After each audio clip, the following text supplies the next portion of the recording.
வணக்கம். வாழ்க வளமுடன். இன்று காலை படித்து கொண்டிருக்கும்போது வலைதள பதிவு ஒன்று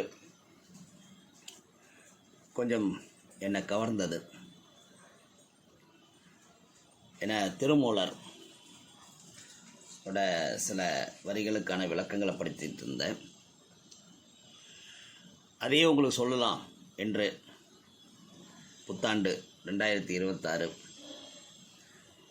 சிதர் செய்திகளை உங்களுடன் பகிர்வதில் மகிழ்ச்சி. சரி, நம்ம அதுக்கு போகலாம். குருட்டினை நீக்கும் குருவினை கொள்ளார், குருட்டினை நீக்கா குருவினை கொள்வர், குருடும் குருடும் குருடாட்டம் ஆடி குருடும் குருடும் குழிவிழுமாறே. இது திருமந்திரம். அந்த திருமூலர் இதை இயற்றிய காலங்கிறது பல்லாயிரம் ஆண்டுகளுக்கு முன்பு இன்னும் நம்ம எடுத்துக்கிட்டோம்னா, அந்த காலத்திலேயே இந்த போலி குருமார்கள் நிறையா இருந்திருக்கிறாங்க. இப்போவும் நம்மளை சுற்றி நிறையா இருக்கிறாங்க. இதை பிரித்தறிவது எப்படிங்கிறத பற்றி தான் இந்த பதிவு நீட்டாக போயிட்டு இருந்தது. ஏன்னா இப்போ யார் பொய் யார் மெய் என்ன கண்டுபிடிக்கிறது ரொம்ப கஷ்டமாக இருக்குது. மெய்யில் பயணிக்கும் போது எந்த சாமியாரை பார்த்தாலும் அவர் பிரபலமான சாமியாராக இருந்தாலும் அவரது நடை உடை பேச்சு பாவனை வைத்து பொய் குருமாரை மெய்குருமாரா என தெரிந்து கொள்ளலாம். விபூதி வரவழைப்பது, குங்குமம் வரவழைப்பது முதலான சித்து விளையாட்டுகளை தெரிந்து வைத்து செய்யும் புறச்செயல்கள் எல்லாம் மெய்ஞானம் அல்ல. அதனால்தான் நம்ம இன்னொரு தாத்தா திருவள்ளுவர் என்ன சொல்கிறாருன்னா, எப்பொருள் யார் யார் வாய் கேட்பினும் அப்பொருள் மெய்ப்பொருள் காண்பது அறிவு.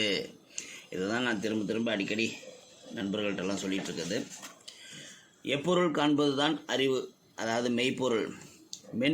மெய்ப்பொருள் காண்பது காணக்கூடியது, அதாவது பார்க்கக்கூடியதாக உள்ளது. அதனால்தான் திருவள்ளுவர் மெய்ப்பொருளை காணக்கூடியது என்கிறார். அந்த மெய்ப்பொருளை காண்பது தான் அறிவு என்கிறார். அதை கற்பிக்கும் கல்விதான் கல்வி. அதுதான் மெய்க்கல்வி, சாகா கல்வி. வித்தை என்பது கலை.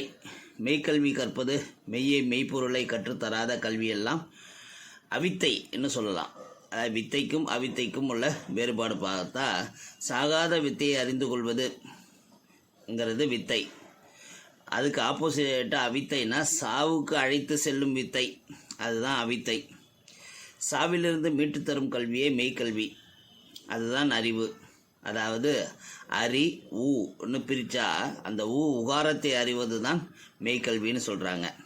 மாதாபிதா குரு தெய்வம். மாதாபிதா அந்த மெய்க்கல்வியை கற்க வேண்டிய ஒரு காரணம் இருப்பதனால்தான் நம்ம குருவிடம் நம்மை கொண்டு போய் சேர்க்கிறார்கள். மாதா கருப்பையில் 10 மாதங்கள் சுமந்து நம்மை ஈண்டெடுக்கிறாள். குழந்தை பிறந்தது. அந்த பிறந்தது பிரசவம்ங்கிறதே பிரித்தோம்னா பிறந்தது சவம், சவம் பிரசவம் என்று பிரிக்கலாம். பிறந்து வளர்ந்த பிறகுதான் வாழும் நாளில் மெய்யை அறியாமல் போனால், உயிரானது இந்த தேகத்தை விட்டு பிரிந்து போனால் சவமாகி போகிறான். அவன் இறந்த கணமே சவம் என்கிறோம். அவன் எத்தகைய பிரபலமான பர்சனாக இருந்தாலும் சரி, அவரை சவன் தான் சொல்கிறோம். பாடியை எப்போ எடுக்கிறீங்கன்னு தான் கேட்குறோம். ஊரெல்லாம் ஓடி ஒழிக்க அழுதிட்டு பேரினை நீக்கி பிணம் என்று பெயரிட்டு சூறையங்காட்டிடம் கொண்டு போய் சுட்டிட்டு நீரினில் மூழ்கி நினைப்பை ஒழித்தார்களே என்று மறுபடியும் திருமந்திரம். ஜஸ்ட்டு பேரையே அழிச்சிட்டு பிணம்னு சொல்லி ஊருக்கு வெளியே இருக்கிற சுடுகாட்டில் கொண்டு போய் வேலையை முடிச்சுட்டு நீரில் மூழ்கி நினைப்பை ஒழித்தார்களேன்னு சொல்கிறாங்க. ஆகவே மனிதன் பிறந்தபோது சவம், இறந்த போதும் சவம். சாவில் இன்னொரு விதம் இருக்கிறது. ஞானிகள் மகான்கள் மறைந்தால் சாமியை எப்போது அடக்கம் செய்ய போகிறீர்கள், அதாவது சமாதியில் வைக்கப் போகிறீர்கள் என்று கேட்கிறார்கள். அது என்ன அடக்கம் சமாதின்னு பார்த்தோம்னா, அவர் சாவிலிருந்து மீண்டவர்கள், அவர்கள்தான் சாமி. சாவிலிருந்து மீண்டவர்கள், அந்த முதல் எழுத்து எடுத்து போட்டோம்னா சாமி. யாரெல்லாம் சாவிலிருந்து மீட்கக்கூடியவர் மீண்டவர்களோ அல்லது தான் அவர்கள்தான் சாமியாக கும்பிடுறாங்க.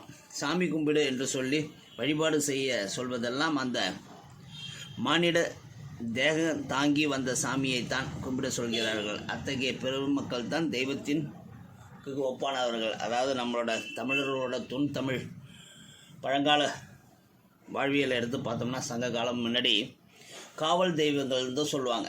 நம்மளுக்கு அப்போ பெரிய கோயில்கள் இந்த மாதிரிலாம் கிடையாது. அப்போ காவல் தெய்வங்கள் தான் நம்மளோட சாமிகளாக கும்பிட்டுருக்காங்க. அதாவது நம்மை காத்தவர்கள் தான் சாமியாக்கப்பட்டார்கள். நம்முடன் வாழ்ந்தவர்கள் தான் சாமியாக பார்க்கப்பட்டார்கள். நமக்காக வாழ்ந்து மடிந்தவர்கள் தான் சாமியாக பார்க்கப்பட்டார்கள். அதான் சாவிலிருந்து மீண்டவர்கள், இல்லை சாவிலிருந்து மீட்டவர்கள். இவங்க தான் சாமியாக கும்பிடப்பட்டார்கள். அதனால தான் சாமிங்கிற வார்த்தை வந்துன்னு சொல்கிறாங்க. அதை திருவள்ளுவர் எப்படி சொல்கிறாரு என்ன, அடக்கம் அமரருள் உய்க்கும், அடங்காமை ஆறிருள் உய்த்துவிடும். இந்த அடக்கத்தை பற்றி கூறும்போது நம்ம எல்லாம் கை கட்டி நிற்கிற இந்த சத்யராஜ் அமாவாசையாக நிற்பார சொல்லுங்கண்ணே, அந்த மாதிரி ஒரு அடக்கம்னு நினைக்கிறோம். இது அடக்கம்ங்கிறது தன்னை அடக்கி கொள்பவர்கள். ஒருவர் வாழ்ந்த வாழ்வு என்பது அவன் செத்த பிறகுதான் தெரிந்து கொள்ள முடியும் என்கிறது ஒரு பதிவு. செத்தாலே தெரியும் செத்தவர் வாழ்வு, அதை செத்தால் தெரியும் செட்டியார் வாழ்வு என்று மாற்றி சொல்லும் ஒரு இது கூட அவர் எப்படி வாழ்ந்தாருங்கிறத சொல்லக்கூடியது. இதை நான் அடிக்கடி சொல்வேன். இருந்தாலும் மறைந்தாலும் பேர் சொல்ல வேண்டும். இவர் போல யார் என்று ஊர் சொல்ல வேண்டும். நாம் மறைஞ்ச பிறகு நாம் நிற்கணும். செத்தவர் அடக்கமாக இருந்தால் அவர் தெய்வத்திற்கு சமம்.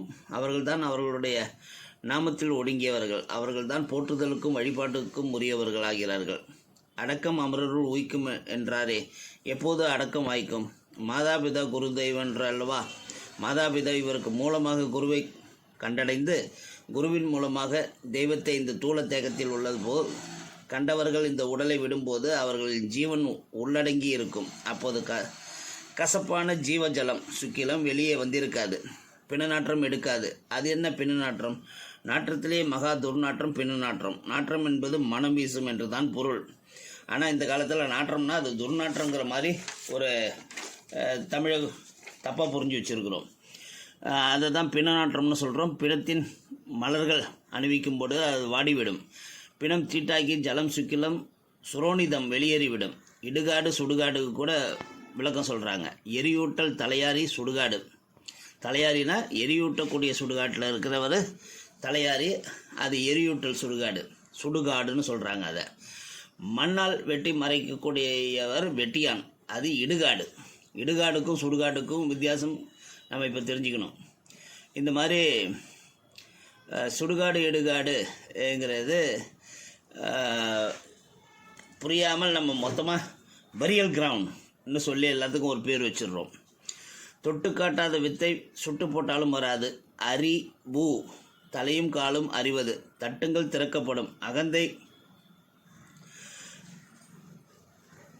இல்லாமல் அகத்தை கண்டுவிட்டால் புறத்தை அடக்கிவிடலாம். ஆணும் பெண்ணுமாய் ஆனவர் நாம், தாயும் தந்தையும் உன் பொருள் நம்மிடம் உள்ளது என்று சொல்லி தன்னை அறிவது தான் பேரறிவு என்று சொல்லி முடிக்கிறாங்க.